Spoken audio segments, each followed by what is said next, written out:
but it's basically Roland and the Man in Black talking, but it's very existential and it's very like almost like a LSD trip type thing, like seeing the universe in a speck of sand type, like really far out there stuff. Yeah. And every time I listen to it or read it, I'm like, yeah, I'm still a little confused. And there's But in reality, there's a lot of people that make a lot of money off of war being a thing. And no matter what they say, they know that their lives are bettered by there being the existence of war. And I think this book deals a lot with that sort of idea. okay. He says something like he's looking at him, his eyes are peering through him, and his mouth is open, and his teeth are human heads. Yeah, his teeth are heads. Yeah. And I was like, man. Yeah, it's so weird. But that's why it reminds me of like Eldritch horror. Is it like, yeah, it's yeah, like definitely. I can't even imagine what that looks like. Right, exactly.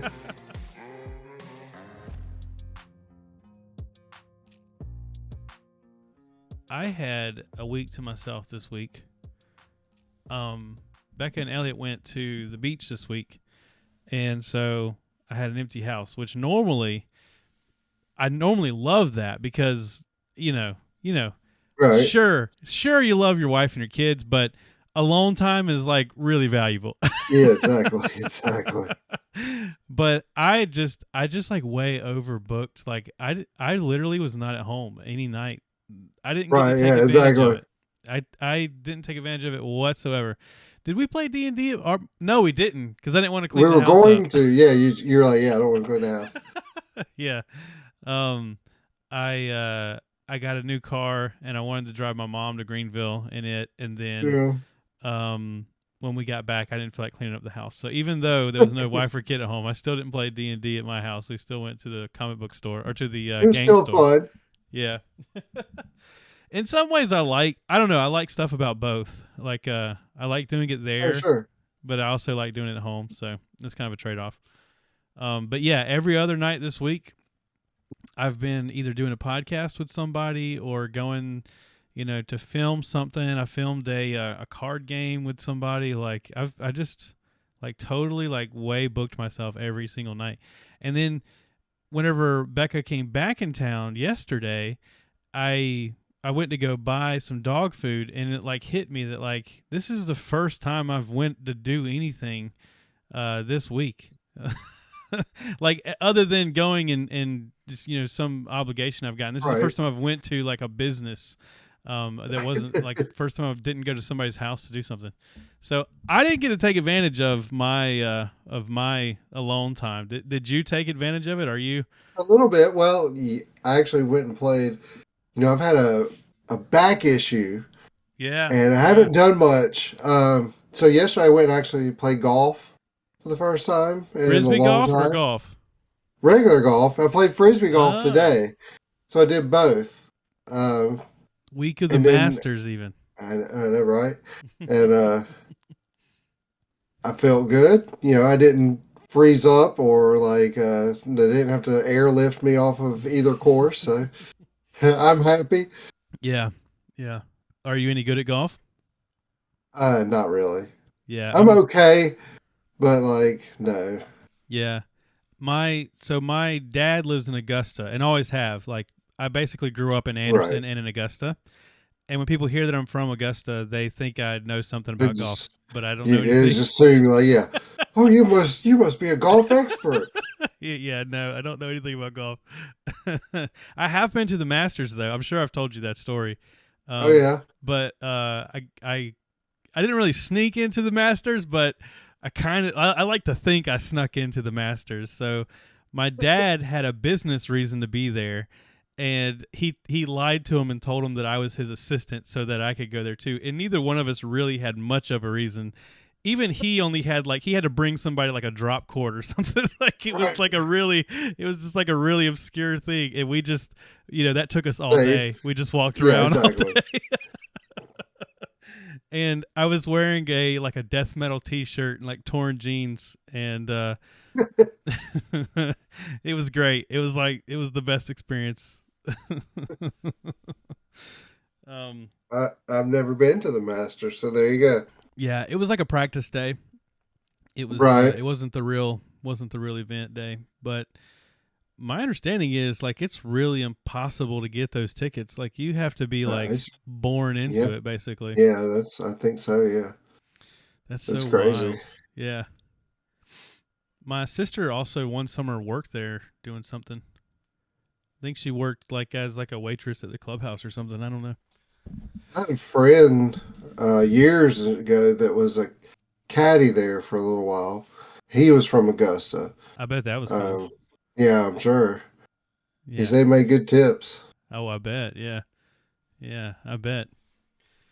They got tipped like an iPad or something. All right. Here you go, um son. Go get your car. so we before the show we think we're like 99% sure we've settled on a name. I'll, Yes. I'll need you to pronounce it. No, I looked it up. I looked up the Google Translate. The Google, according to Google, it's pronounced Fireside Palaver. Fireside Palaver. Yeah, which is a really good title. It's you know fireside chats, fireside style Discussions. discussion. Yeah, and palaver has like a meaning that kind of encompasses all those sorts of things. It's like a gossipy chatter Right. kind of topic, which is perfect for a podcast. We were playing around with the words like fiction, and we were trying to find something that had like novel in it. But I think palaver is like really highbrow. It's It not a word is. I would use normally. Um, where did Right. you where did you come up with the where like why did you think to use that word? Well, because of the Dark Tower. Mm. It's often used by Roland Okay. when he wants to talk. And you'll learn as you get through the books. There's like what's called high speech, Mm-hmm. and like the nobles would use high speech, and palaver was like a like a high speech word for like Oh, discussion and stuff like that. To so talk, to get together and discuss something. I have gotten to a part where he mentions the high speak. I'm trying to think of where it came from. I think whenever he goes to that first town that he goes to, and spoiler alert, he ends up killing everybody in the Yeah. in the town. We should say there's gunslinger spoilers and the Way of King spoilers ahead. We're not going to like outright talk about every scene, but we will talk about those books in this episode. Um, so I guess we should start with the gunslinger since it kind of came up on topic naturally. Right. Last episode, I had talked about how I purchased a used copy of the book. And once I ordered it online, I didn't see it in person. It was only like $3, but once it came in, it was way too raggedy. I tried reading it for a while. The book stunk, and it was just falling apart. Oh So God, yeah. I just went to like a local bookstore and just bought a Right. new copy. And I like for all of my books to match on the shelf, and if I buy this new version, they'll all match. They've got all 7 books in this style. Um, Right.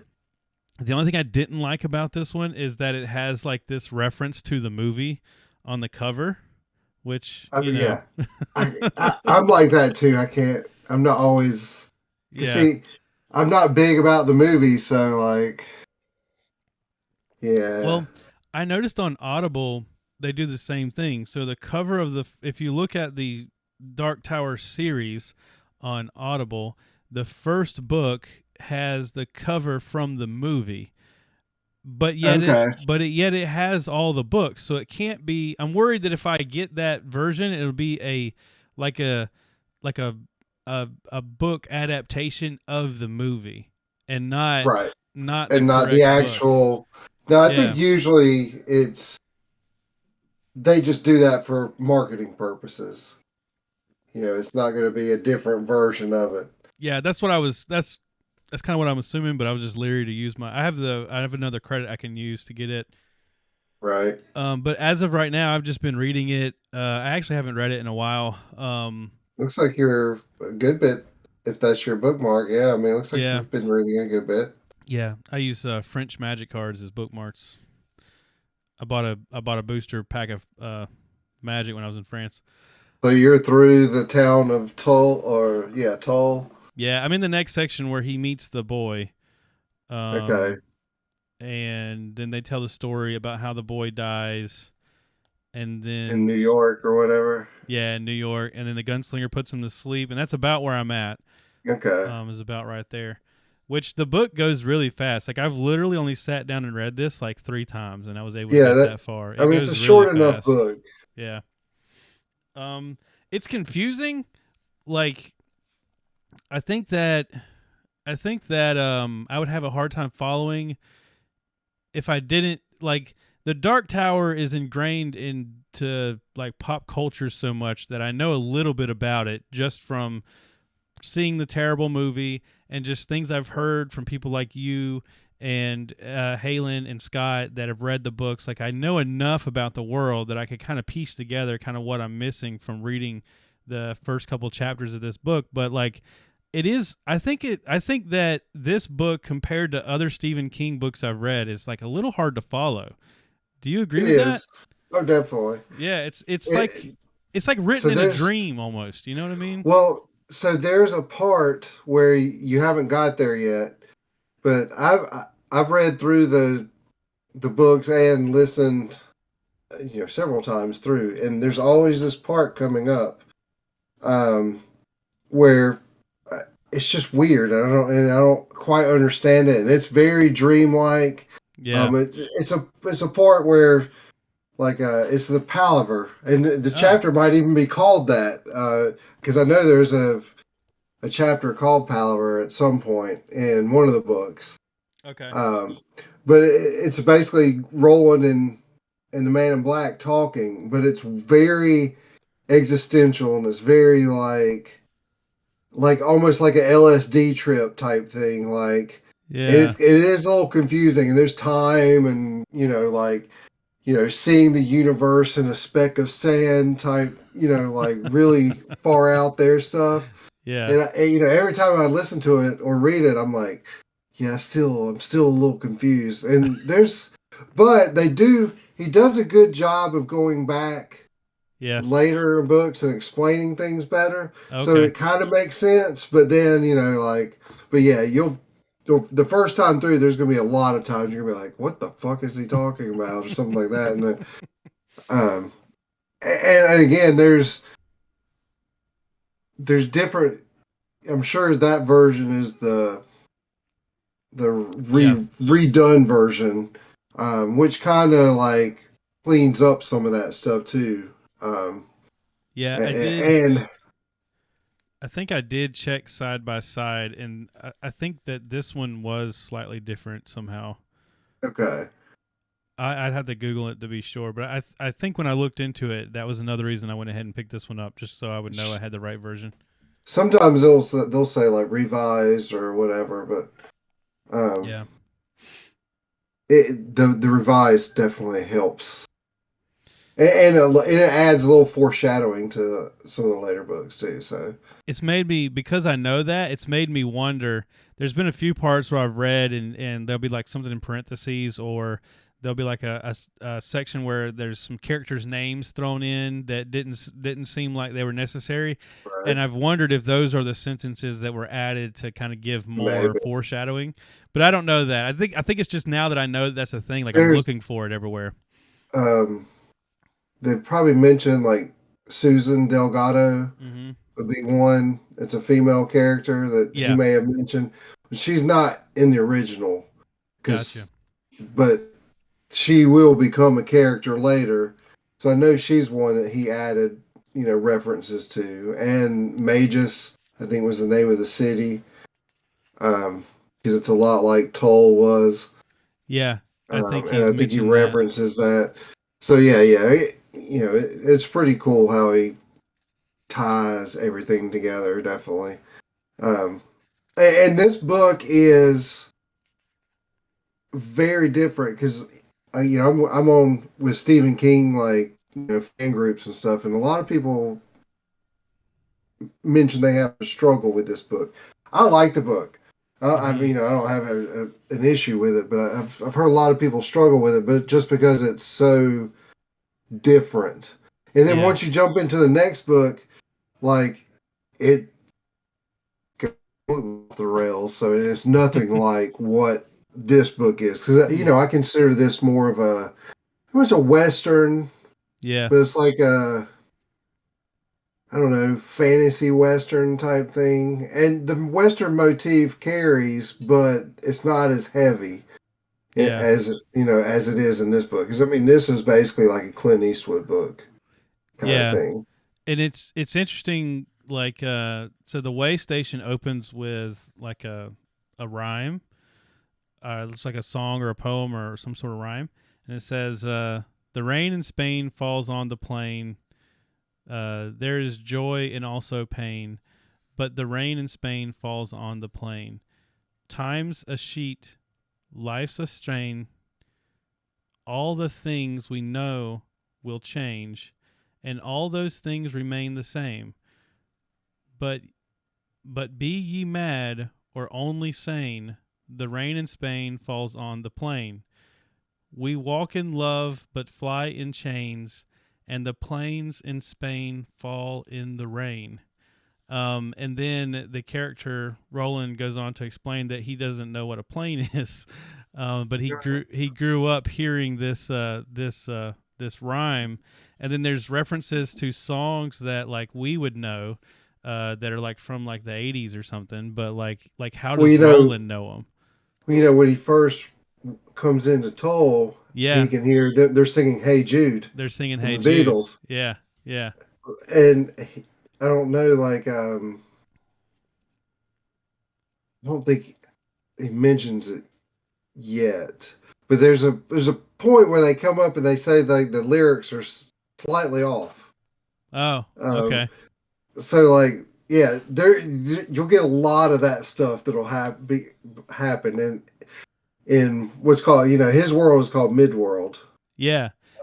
So in Midworld, there's a lot of crossover from our world. Right, and that's what I was getting at. Is it's like he lives in this like fantasy in between place where it's like a fantasy world. It's a western, but yet there's like pop culture references and stuff that like I would recognize, Right. from this world, which I know. Like again, because I know a bit about the Dark Tower series, like I get that this is a place where these things must intersect, but it's just for this first book alone, it's hard to follow everything because of the way Roland describes it, because of his limited um, Right. perspective on it. Like he can't say that it's "Hey Jude," you know what I mean? Right. Because he doesn't know He what that knows the is. song. He Yeah, knows the song from his world, he doesn't know what the Beatles are. Yeah. but he doesn't know what the Beatles are. It's just some tavern song. Yeah, it's really strange to read it all. And there's one part where in the first chapter where he meets the dude with the crow and has all Yeah. the corn, and they keep mentioning corn, and like the guy's like eating corn, he's burning Yeah. corn, he's growing corn, like it's and it kept coming up so much that it was comical. And I Right. was I was reading the book aloud at that point to my wife, who's also never read the book. So I was reading it to her one day, and it, it wasn't really in the text, but as I would read the book, I would just interject corn. Like every time like every time Stephen King was describing a scene, I would be like, it was the yellow of the corn. And but yeah, I like it a lot. I think so I'm at the very end of the Way of Kings. I probably will finish it on like Monday or Tuesday. I'll be Right. done with it, and then I'm gonna pick up the audiobook. I'll probably even re-listen to the chapters I've already read, just because like I said, it was hard to It follow, goes and if pretty I quick. read it again, yeah, and it goes by quick, so I'll probably just Yeah. start it all over. Um, but yeah, I think I'm gonna read the whole series. I mean, if this is the hardest book to get through, then I don't think I'll have any trouble with it. Right. This book's easy to It, read. It's just I it read is. it and I'm like I don't know what the like. It's like I enjoy reading it, but I don't know what the hell he's talking about. Again, it's like one of those. It's a world building book, Right? Yeah. essentially. Yeah. There was a lot of that too when we were talking about the Way of Kings, where like we were talking about how like they mention things like we're supposed to know what it is, but Right. I don't know what it is. There's still things they talk about. I'm like, I'm not exactly sure what that is, but I got you.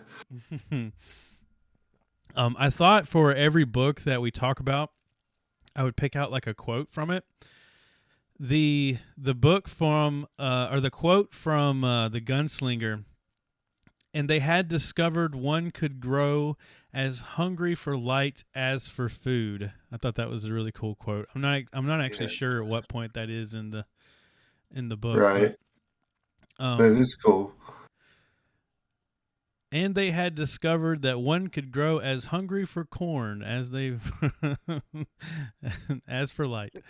Um so speaking of Stephen King, we read in the short story from 4 After Midnight. From I Just After Sunset. That was in oh Just After Sunset. oh sorry, it's from Just After Sunset. Got my books mixed up. 4 After Midnight is another short. Is that another anthology? Yes. Okay. So when was In published? Let's see. 2008. Oh wow, okay. So it's much newer than the Gunslinger. Yes. I was trying to compare it to the Gunslinger. Yeah, it's much newer than the Gunslinger. Um, I As far as I love short stories.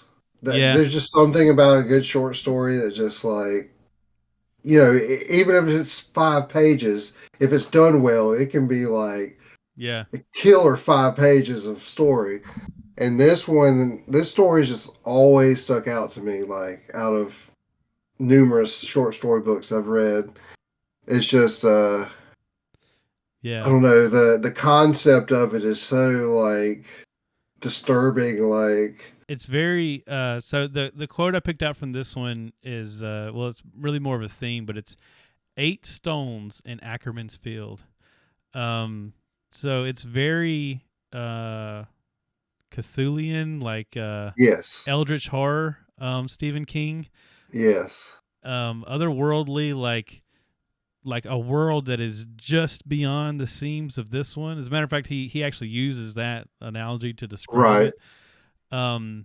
But I guess you've read this several times. yes. This was the first time I had ever read it, and and we've discussed in the past. I've not read but a few stories by Stephen King. I've read a few books. And this was probably the most classic Stephen King style thing that I've read Right. by him. It is very classic Stephen King. And the way it's written is it starts out in a letter, and I think it's the sister of the psychiatrist that's writing to a friend of theirs, like a It's childhood friend.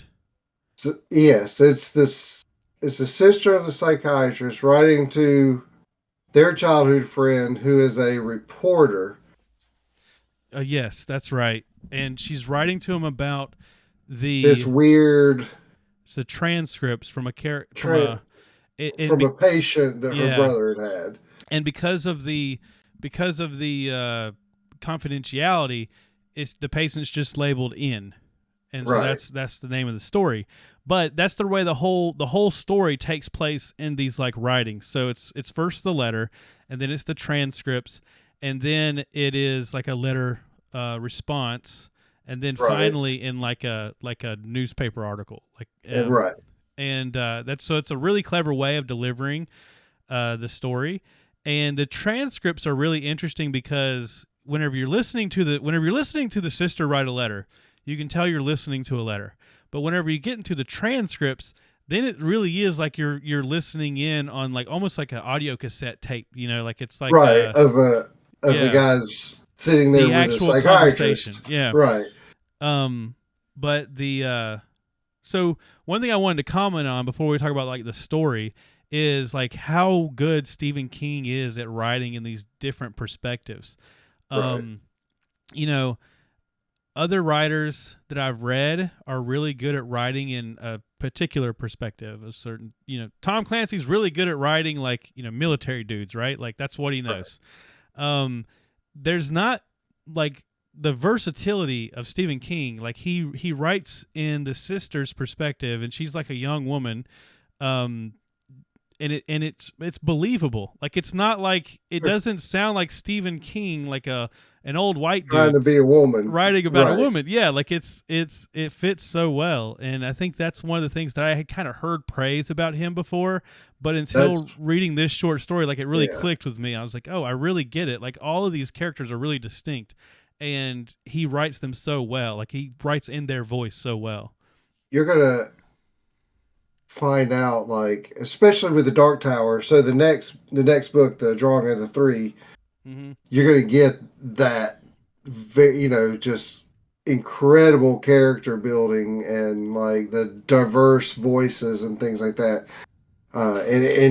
Yeah, that's one of the things that has always drawn me to him, and definitely like, especially with this story, because you've got N who is telling his story to the psychiatrist. Right. So you've got N's voice, who is you kind of thrown in with him. He's already, he's OCD, he's ADHD, he's, you name it, he's got it. Like, and so Yeah. like you're going back and forth between the doctor and him, and the doctor's like, this is classic, Yeah. such and such behavior.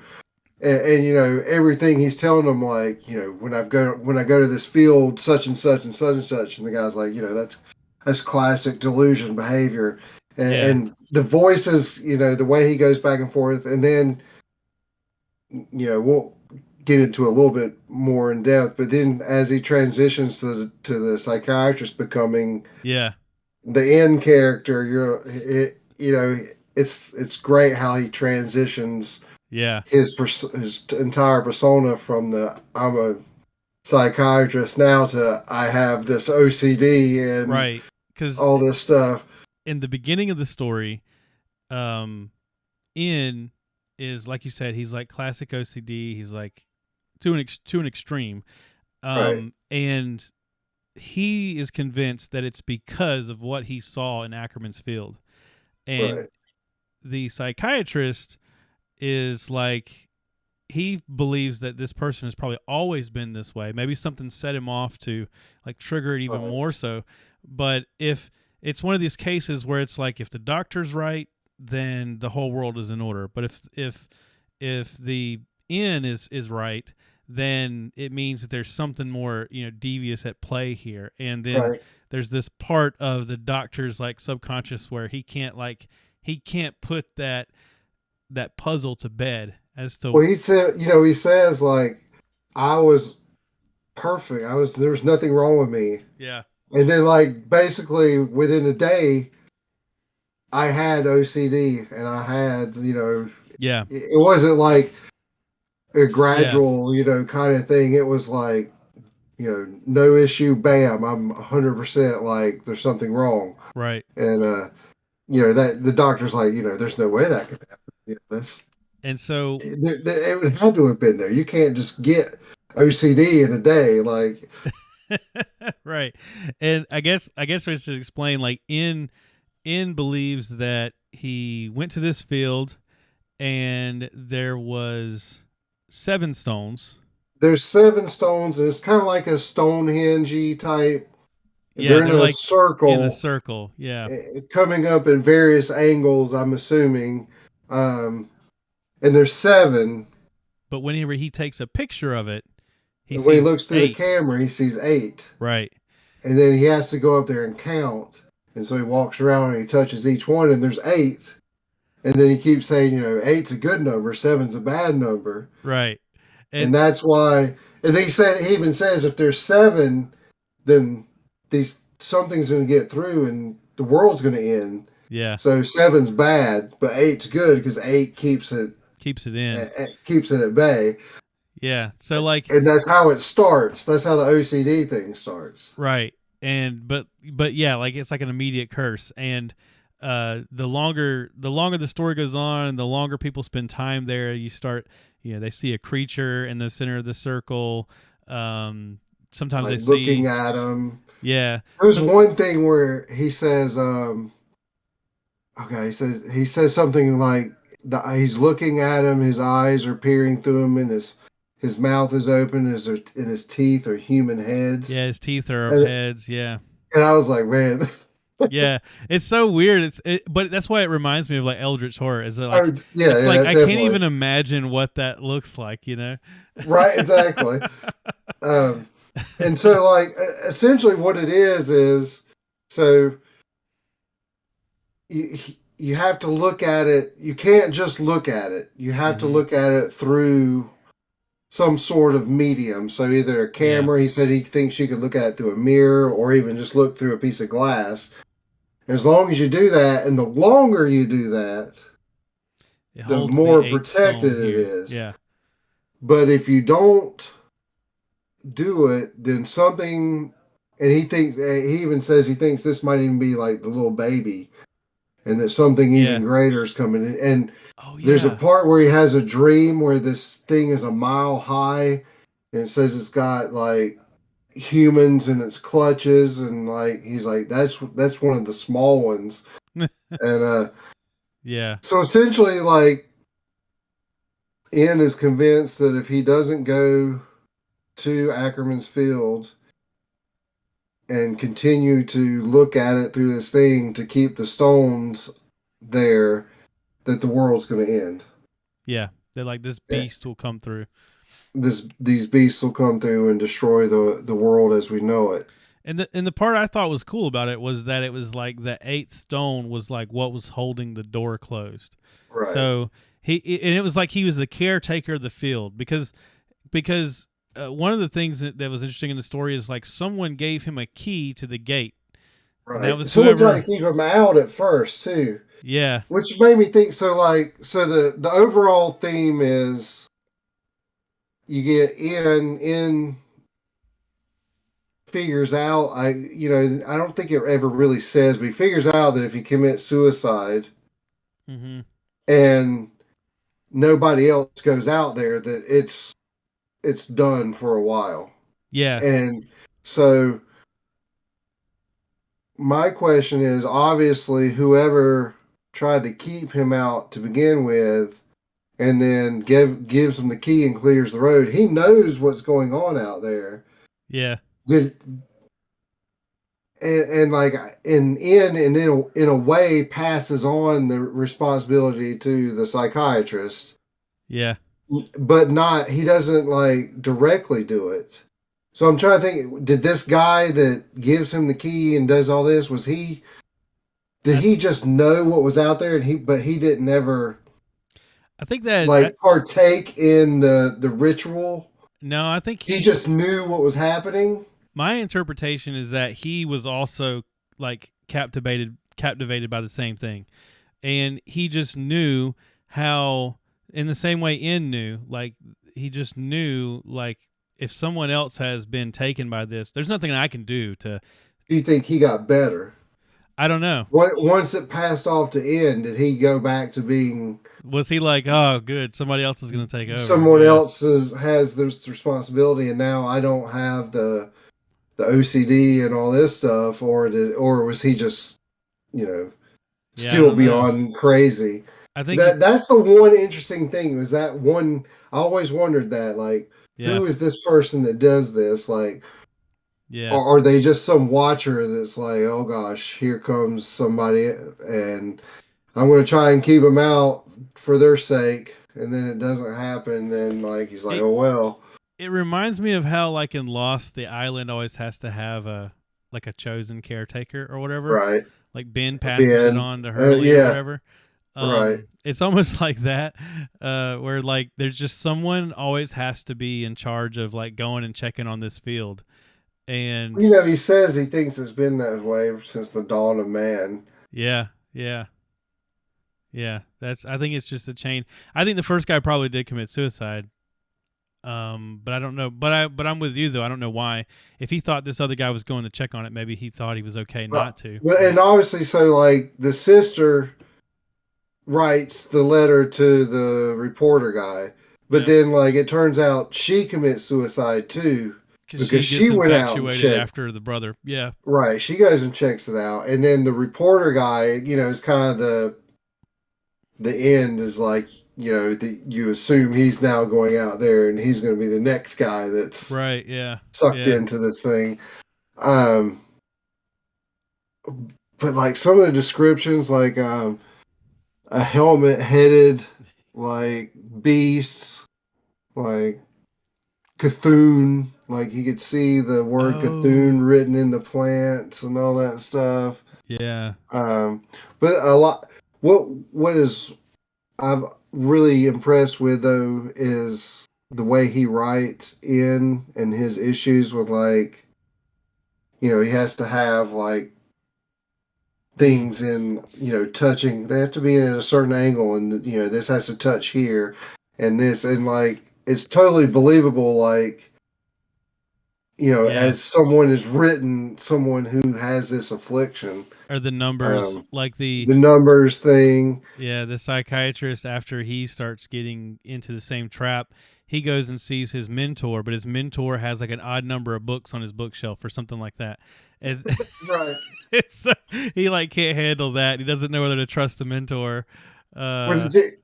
There's a part at the beginning where he's walking home, I think, from work, and like he counts the number of black oh shoes on the way to work, and yeah. he counts the number of brown shoes on the way back, but then he sees a one-legged man, Yeah. and it like That's throws him right. completely Yeah. off, and he like stays up the entire night thinking about Yeah, this. he's off all day.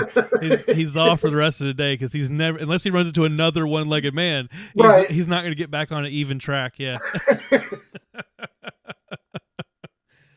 yeah, it's wild. But yeah, I mean, like, but it's disturbing because then you're like, because at first you're like, oh, it's a story about a guy going crazy and his mental health struggles, but then it's like, no, this is real, and these people are actually Yeah, having to do this, or else there is something in this circle that's going to get out, yeah, and it's going to like destroy the world. So like, so there's a thing. I read this a long time ago, and I don't remember much about it. It's the Great God Pan. yeah. Okay, I've heard that. Arthur Machen, and that is what apparently like was King's like the homage to that story. Oh, okay. And I was reading some of it in Wikipedia, and it sounds like it's like a thing with patience and like the you know hallucinations and different things like that. Um, it sounds like a pretty cool story. I might have to like read this sometime again because I don't. I feel like I tried to read it one time, or I did read it one time, but I just don't remember much of it. Oh, and there's it looks like I'm just looking on the Wikipedia page now too. So there's a connection to Guillermo del Toro's Pan's Labyrinth. So Pan's Labyrinth, yes, I yes, don't know if Pan's Labyrinth is like a which is such a good movie too. inspired by or a direct correlation. But yeah, that's interesting. I have to look more into that. Um, yeah, I love anything Del Toro is good. But yeah, and again, you get the whole you know Call Cthulhu and all that stuff out of this. Yeah. But in a greater sense, with King and Dark Tower related kind of with this. Um, so you've got, the Dark Tower is both literal and fantastical, I guess. Like, Mm-hmm. so there is like in Midworld or actually in Inworld, there's an actual Dark Tower. But the Yeah. Dark Tower is also the axis on which all worlds spin.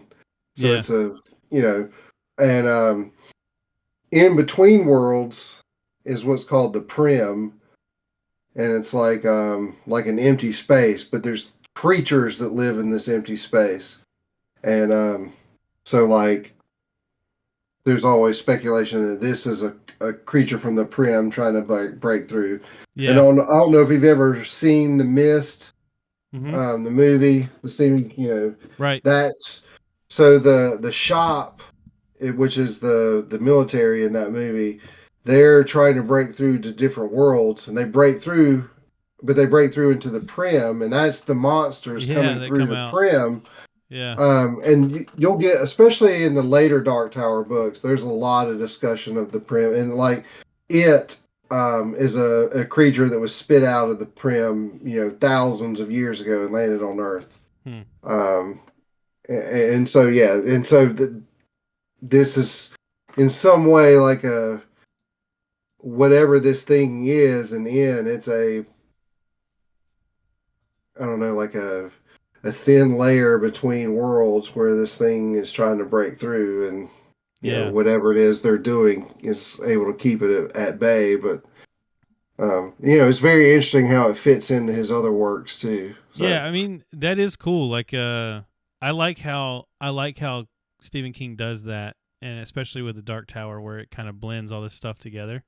But I really think like something else that's special though with this story is that like to me the whole Prim aspect and the monster that could come out of this thing and like eat the world is not even really the scary part. Like the scary part is the fact that like you're on this thin layer of like a sane person just losing it. You know what I mean? Like to right, me, that's the insanity of you know being able to lose grip on reality in that way is what is so scary. And that's it's a really good short story for that reason. Do you want to do another short story study? Do you want to pick another one? I'll read. always up for a good short story. Yeah, we can. We could do another. Stephen King would be easy to find another one, or we could find somebody else. We don't have to pick it now, but yeah, we should definitely keep Think that of a going. good one. Yeah. Um. So I got a few news items we can talk about before we get into. Okay, So first off, I put that I backed the Sandersons Kickstarter. I don't think we ever talked about the Sandersons Kickstarter. I mean, I know you we and were I going did. to last time, but Yeah, we ran out of time or something. And now so much time has passed that like everybody's already aware of it. But in case you're not, Brandon Sanderson, who's like an all-star writer this year, he's like blowing up. I mentioned at work the other day I was listening to The Way of Kings, and someone asked me what I was listening to, and I told him I was listening to this book by Brandon Sanderson, expecting them to be like, "Oh, well, who's that? What kind of what?" And he was like, "Oh, I saw him on USA Today, or he saw him on some like morning show or something." And I was like, "Oh, holy cow!" It's like Brandon Sanders is blowing up.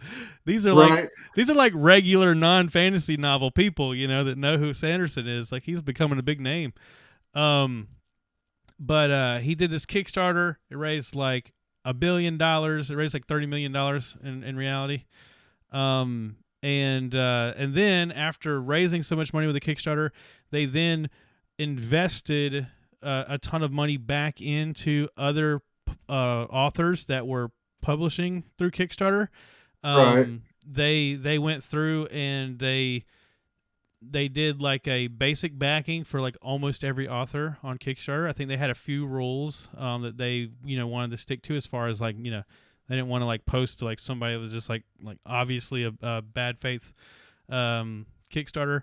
Um, but then in some cases, if they thought it was a really promising project and they just needed a little more to fulfill their Kickstarter goal, they went ahead and fulfilled. They gave them whatever they needed left for the rest of their goal. So I thought that was a really cool way to like, because I think that they never expected, like they expected to succeed in their Kickstarter goal, but they never expected to blow it out of the water the way they did. right. And so I thought it was really cool of them to like then try to like pay some of it back to the the writing community on Kickstarter. Um, so I backed it. I backed it at the physical level. It was like $200 for the full. I'll get all 4 books in the physical hardcovers, and I'll get the audiobooks too whenever they come Okay.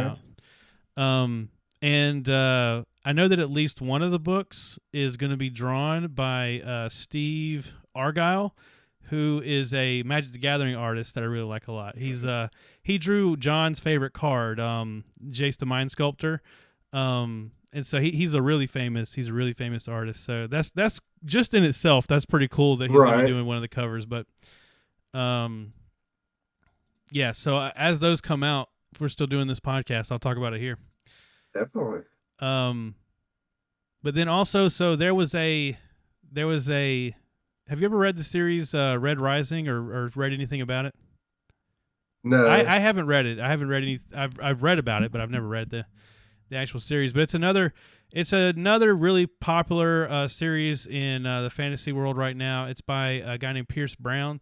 But he announced that they were going to be doing a series of NFTs based on his book franchise, Right. and it got like this huge backlash. Like all the fans were like, "No, this is just a cash grab. Like we don't trust NFTs. They're bad for the environment." Like it was like Right. a huge backlash, and so he decided to back down from that plan.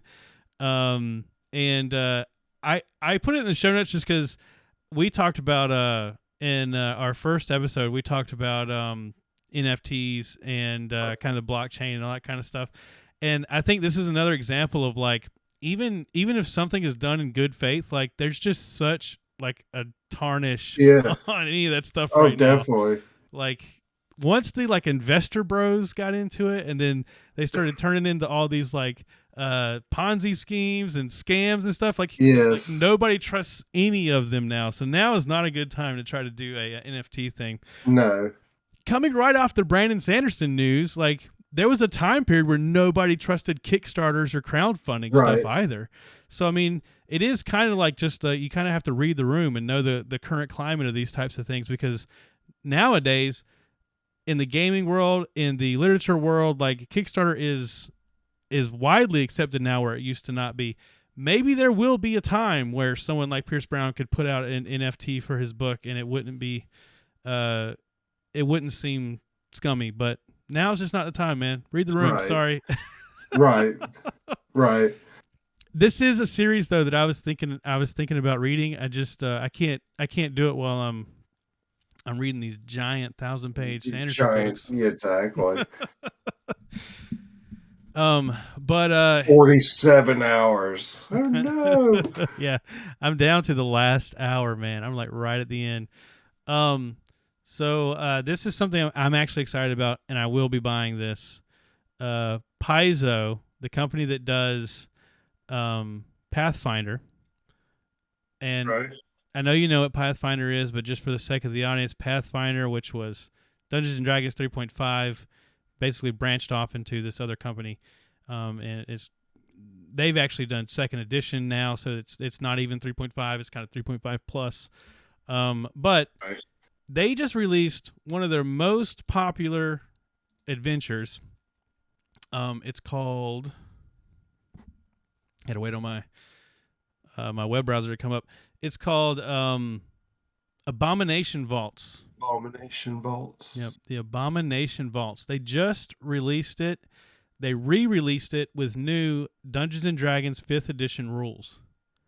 So this is in some ways a competitor to Dungeons and Dragons, releasing one of their most popular adventure campaigns.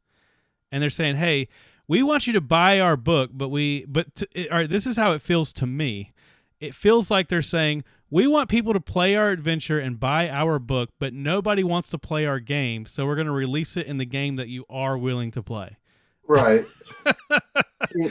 And so on the one hand, I wonder why they chose to do this, and I'm probably completely misinterpreting their intentions. But on the other hand, I'm excited about it because I do want to buy this book and I do want to play this campaign in 5th edition. I think this sounds like a lot of fun. Well, I mean, yeah, I don't. Maybe they're just feeling that most people now know or are learning or know 5th edition, so why Yeah. not make our game, into something that people already know instead of having to make them learn something old new. Yeah, yeah. I don't know, but it's I like the idea. I just wonder. I just wonder why. I just wonder because Right? you could read it as well. This is a good sign. Pathfinder's not only making things for people that enjoy Pathfinder, but they're also saying, hey, we have our fan base, but we would like to reach out to the 5e fan base as well. We think we make good products that they would also Right. enjoy. That's the positive interpretation, and probably the one that I will choose to accept. But the negative interpretation would be that they feel like nobody's playing Pathfinder, so they're like, Right. I don't know. We got to do something. We got to do something. Yeah. Um, there's a YouTuber I saw was making the speculation that they believe that Paizo could possibly be looking to be purchased by Hasbro or by Wizards of the Coast. Um, Right. I think that's probably a bit far fetched because Paizo is strange for Paizo because they're kind of a direct competitor, or you could conceive them as a direct competitor, but there are other companies that do the same thing. So, like, I know that Modifius has put out 5e campaigns before, Right. and Modifius makes they make their own games with the 2D20 system. So it's interesting. I'm excited for it. I'll probably buy it. I'll probably actually buy it. But also in Dungeons and Dragons news, Hasbro purchased D&D Beyond.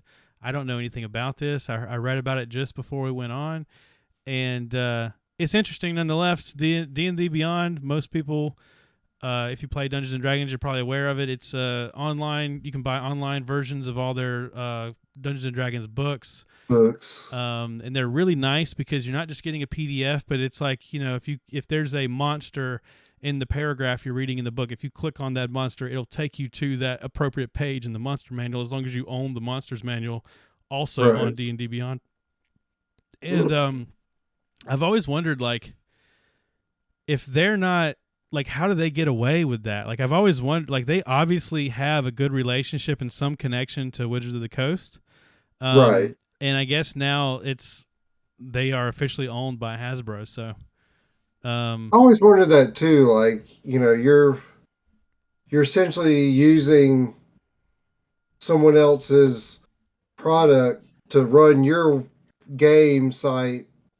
Like, yeah, I there's would I no, would assume they just pay them like a fee to yeah, sell their online books or whatever. But yeah. There had to be. There's no way they're allowed. There has to be some connection or agreement there because there's but no way they're allowed to do that. Yeah, it is a wonderful tool though. yeah. It's Like, really I nice. mean, it Yeah, is a really nice tool. So, I mean, I can't imagine that Hasbro would really want to go in and change much.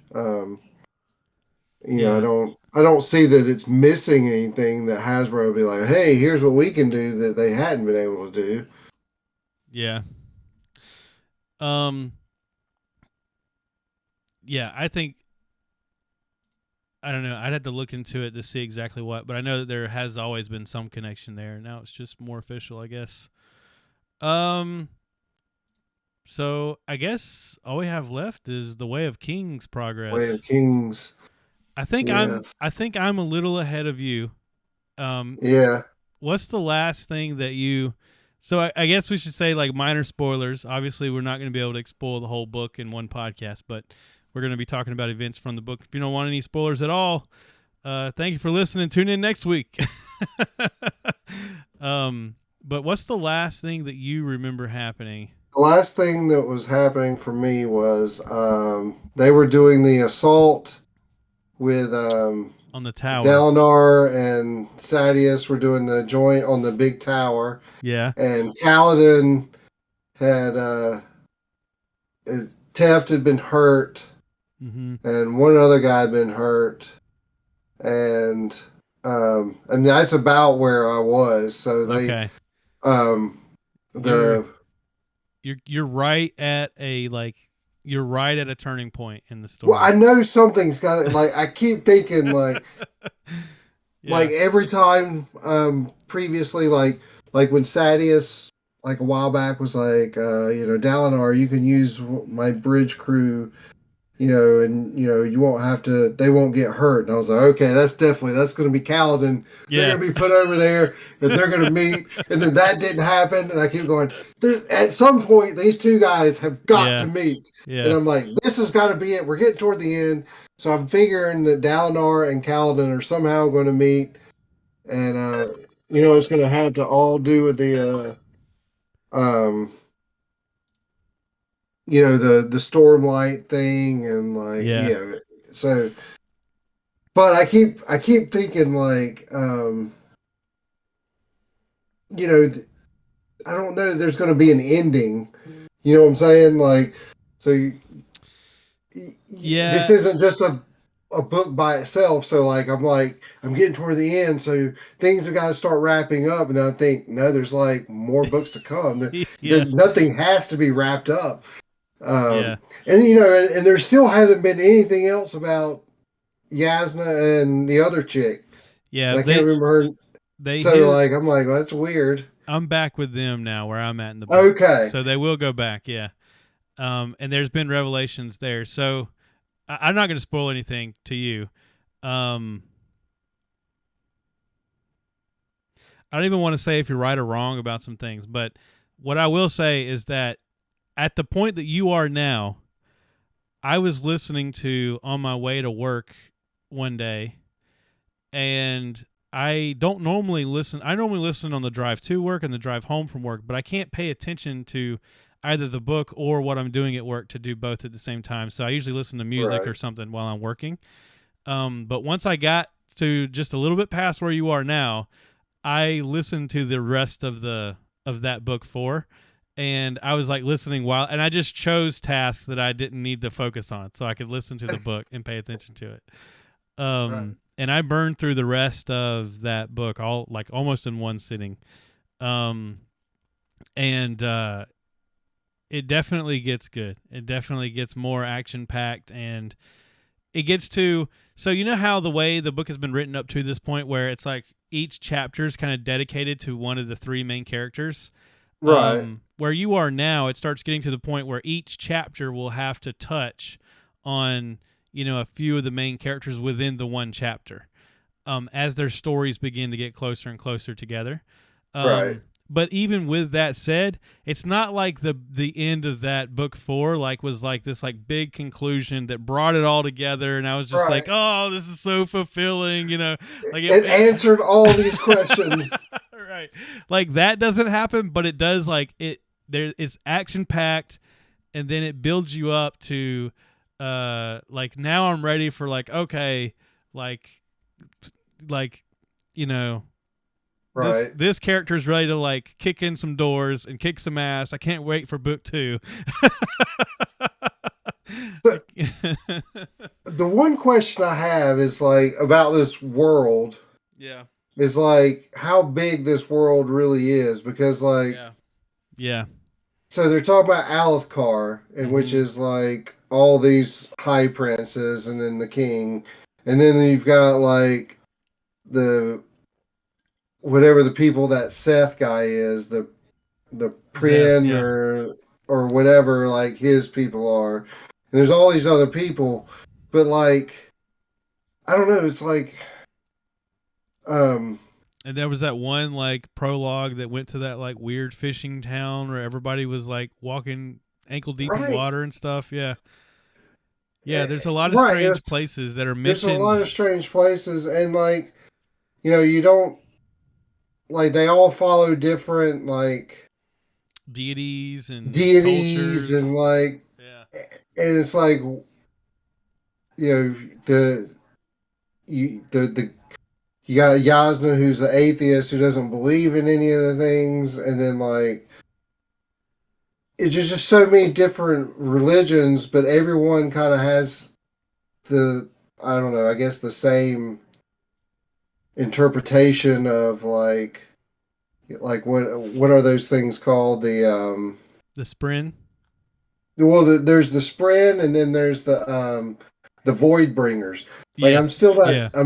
I still don't know, like so he has is it Dalinar has The the visions. dream where he meets the king that writes the Way of Kings, Right. and he says that he looks down at all those dead people, and there's these gray things, which I'm assuming are void bringers. Yeah, yeah. He thinks they're like the stones. Like he thinks they're But like the mountain ranges or whatever. right, like it's so weird. Like I don't know, like So it's the I don't know. Maybe there's just a lot that he's a great writer, so he can write all this stuff, knowing like in book 3 you're going to find out what yeah, this stuff that he's talking about now is. But now I'm just like I'm so confused sometimes, especially when they're talking about um, the heralds, yeah. the the the Knight's Radiance, and then so I'm assuming in hierarchy you have like God, Mm-hmm. who's just a single God. And Yeah. then you had the heralds, which were like his disciples, I'm assuming. Right. Yeah. Yeah. And there was 10 heralds, which were, I'm assuming, those knights at the very beginning Or were that those the Knight's dropped their. Radiance?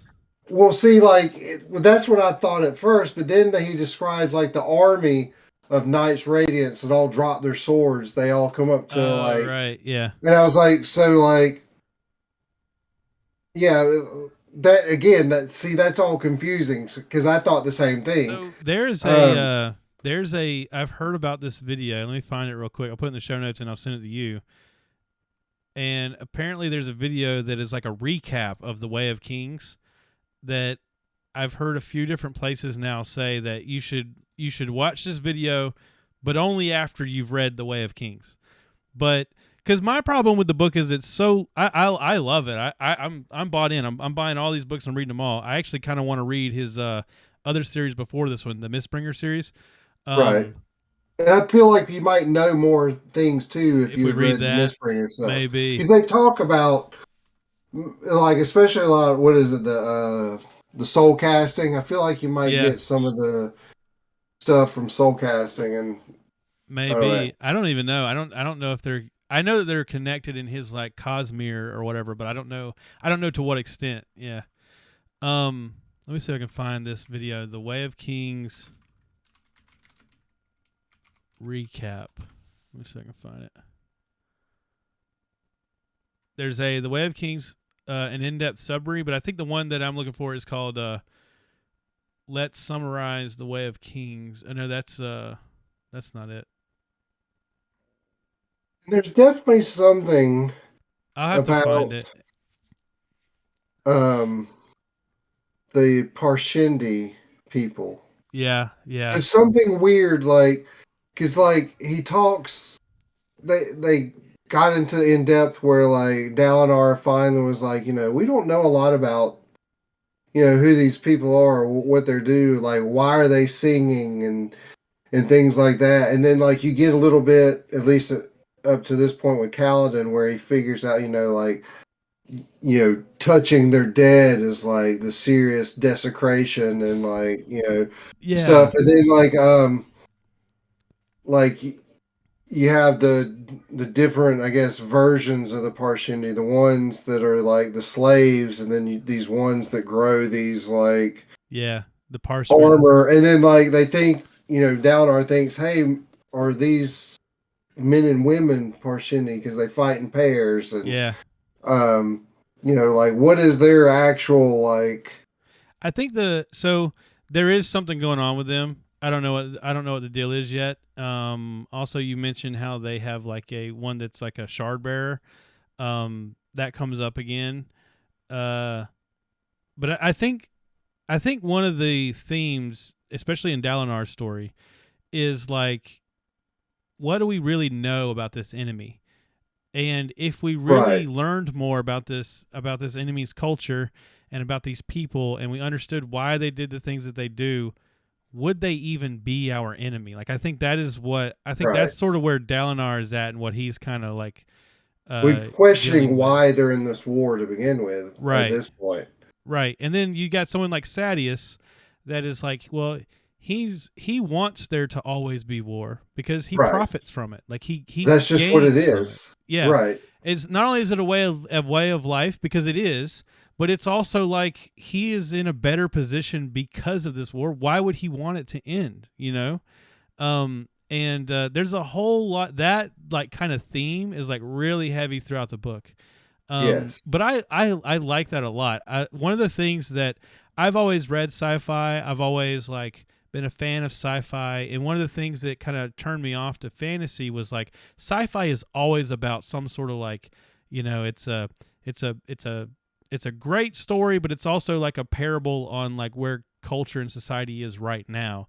Whereas fantasy is more like an escape from that, where it's like you Right. don't really want it to be too similar to reality because it's meant to be like you're escaping reality to go into this fantasy world, and maybe I'm just reading into it way too much. Maybe I'm inventing these things, but to me, I read The Way of Kings in a similar way that I read Orson Scott Card or somebody that is writing more of a story that is supposed to be like some sort of reflection on society. Right. And to me, especially Dalinar's story and Kaladin's story, they both reflect on this just like view of like I grew up always hearing the saying that like a true I can't remember if it's a true soldier or a true like, but he always wants for peace. Like that's there's supposed to be Right. this ideal that like if you're like a great general, then like you would want for peace. But in reality, there's a lot of people that make a lot of money off of war being a Sure. thing, and no matter what they say, they know that their lives are bettered by there being the existence of war. And I think this book deals a lot with that sort of idea. There we go. All right. I don't know why it just Discord just crashed all of a sudden, right in the middle of my great spiel Right. about. I know it's going quite well. Well, um. there's the whole idea of the Way of Kings is Yeah. like this ancient, way that men were supposed to, and not just men, but like the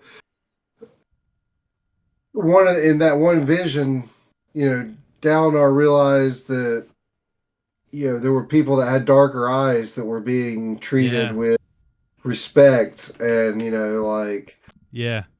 that weren't like looked down upon, like they were a light eye, and that and a lot of the things in that book, like you start hearing more and more about some of the beliefs that come out of that book, and like you know they always have to be in a certain dress to be ready for war, like like they the son, oh god, what, I can't remember what the kid, his Uh. Dalinar's son, Adolin. Adolin, Yeah. yeah, helps the prostitute woman, Yeah. and Yeah. like it's a bunch of that stuff, and And and and Sadius and like the other ones think this is all just like yeah. a big goof kind of thing, and like the fact that But like Dalinar won't use the bridge cruise because he doesn't want people to die, because one of the yeah. things he says, you shouldn't expect your men to do something that you wouldn't do, and Yeah. I would never I carry a would never do bridge, that. Yeah. right? And so like Yeah. and they still, But I, so this is a good point too though, but this goes back to like what I was saying, like why would you uphold so these values and the things that are in this book that Dalinar is like he's the codes or whatever. Why would you, if you were upholding these values, then you wouldn't be extending a war just for profit. You know what I mean? right, Like somebody like Sadius, like he has to think that this is nonsense. Otherwise, he has to go against his own right, profit motive. And Dalinar, who is starting to learn more about this text and learn more. That's why he's discovering like that. Like, hey, maybe we're not really doing this for the reasons that we claim to be, you know? Um, Right. but We seem like we are, this great high and mighty, like we are like these shining examples of yeah, human. And you get that from Kaladin's perspective too, because like, when you first learn about him, he's like the spearman in this army, and he thinks it's trash, and they want to get to Sadius's army because they yeah, think like all of yeah, these noble warriors are fighting this noble war on the plains, yeah. and like, they're like, God, look at this light eye asshole that we're dealing with here. Like, If only we we were want with to. Sadius. If Yeah, only we were with this guy, and then once he finally gets there as a bridge man, but once he finally yeah, gets there, he realizes that this is the same shit, just in a different location. yeah, Like, these yeah, people are no more noble and no more holy, and like light eyes are just a bunch of damn, yeah. That's wannabe hypocrites that like, and even the rumors that he's getting about Dalinar, who is, what he expects what Light Eye is supposed to be. yeah, He doesn't believe him, at least at this point, because, he's like, oh, he's using a bridge crew. Figures, this guy says he's going to do something, and now he's, using these people. So yeah, that's why I know it's got to come together at some point. yeah. I Um, yeah.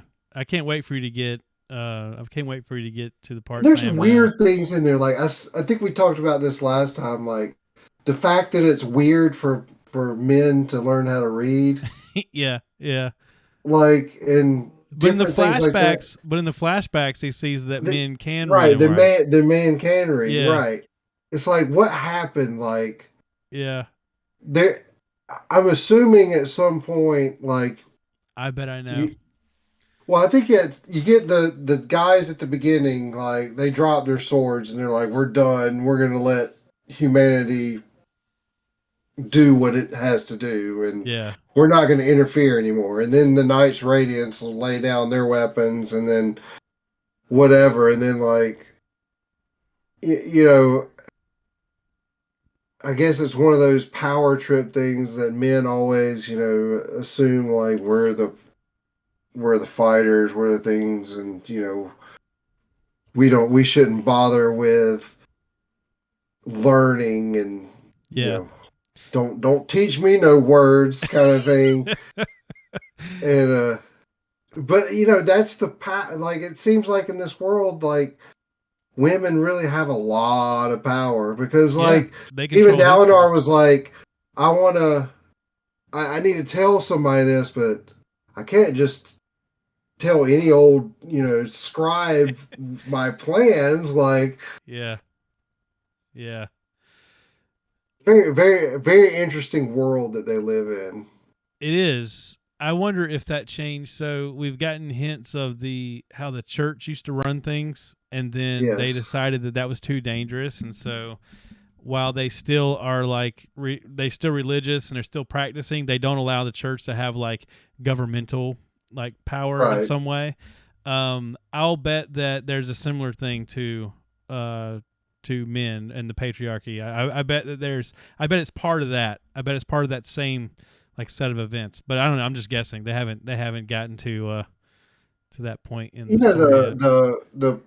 the one part which I was kind of interested in, because at first I was kind of wishy washy. It was Yasna and the girl Mm-hmm. and all that Yeah. stuff, and I was kind of a hit or miss depending on what was happening. Yeah. I like Um, it. I like her story, but it's my least favorite of the three. I would say now Yeah. I like it, but like they kind of left it as the ardent guy that was bringing the bread and jam and stuff. Yeah, yeah. I told my mom about this Like part today that about happened, and then she's like, "Oh no, he's dead." And there's like, I was like, "What?" Like literally nothing else. Like, yeah, he's dead. And I was like, yeah. "Is this like a setup? Is this Uh real?" Like, I couldn't tell if she was. Because that's what I thought. I was like, is she kind of like screwing with her? Like, is he like I? Where I'm at in the book, they bring it up again, but it's not. It's still I just can't I can't decide if he was really trying to do that.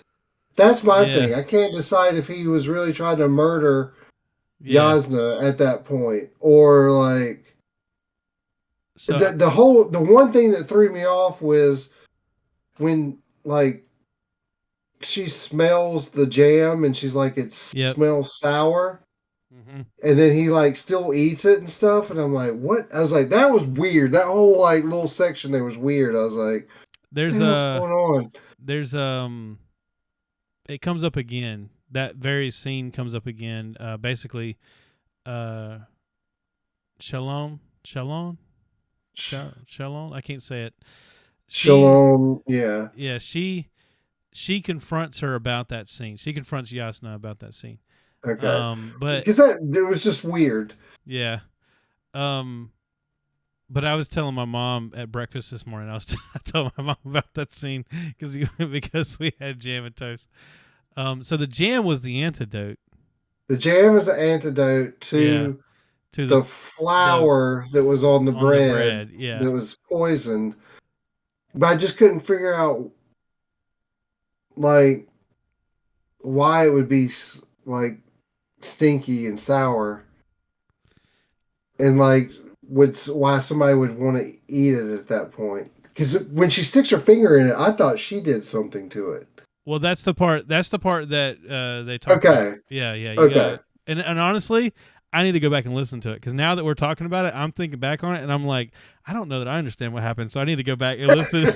The part that I just listened to today, I need to go back and listen to. But overall, like, yeah, I mean, I'm very impressed with the story, like the writing.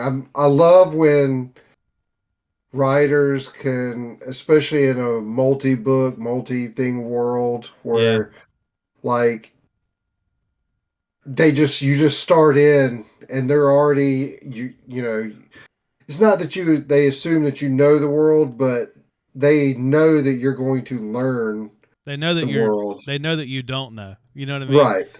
And Eh, you that you're going to get sucked in, you're going to know all this stuff. Then yeah, you're going to be like, oh, okay, this is definitely probably one of those. Even though they're huge, like when you go back and do them a second yeah. time, that you're going to pick up a lot more. Um, Yeah, and that's the thing too is like I'm sure there's plenty of other books that are just as long, but like the way these books are written, it's like everything is important. Like you can't just like glance over chapters. well, even the The little prologues. things, the Yeah. little things about people dying. Like I kept going, what the hell is this? And then you find out it's like little transcripts that surgeons have been writing down Yeah. when they've been like when people have been dying at their table, I guess. And There's some that in the third book, I think in the third part, there were notes. They seem like they might have been notes from Yasna because there was some notes that correlated with right, stuff that happened in that chapter. right. Um So yeah, it's that's a at some point, and then there's the things where it's like there's maybe like four little short stories mhm. in between How chapters, like the one where the farmer or the mercantile guy and his assistant, they go to the place and they trade each other, like plants and yeah, whatever else, and that's the Seth was one of those people. he was. Yeah. Um, That's what I was and about to then say yeah, is like Zeth, if you really think about it, there's like four so far as I've read, there's like four chapters dedicated to Zeth, but he's like the fourth main character. right, Like he's written about the least in the entire book compared to the others, but right. just in those parts you get enough of his story to be intrigued. Yeah, I'm very intrigued by him because obviously, it's what Kaladin is Yeah. learning. Yeah, right. But like, Exactly. but now you gotta like, well, how did he learn it, and how is he so good Yeah. at it, and like, Yeah. And how did he get why, how did he become like yeah. He's whatever he's called, the like person this with no he's like a monk slave. Whoever holds his rock or whatever, he has to do what What they is this? say. What do they call him? Not is it nameless? No, I can't remember. but it's the reason why he has to like do with whatever, I'm pretty sure and he's on. he gets excommunicated from that group or whatever. I'm pretty sure he's this guy on the second book. So I'm guessing that he'll be a big part of the second book. Right, And then this, I'm assuming, is Kaladin on the front. So, a big book. yeah, this one's actually a few more pages than the other one. Right.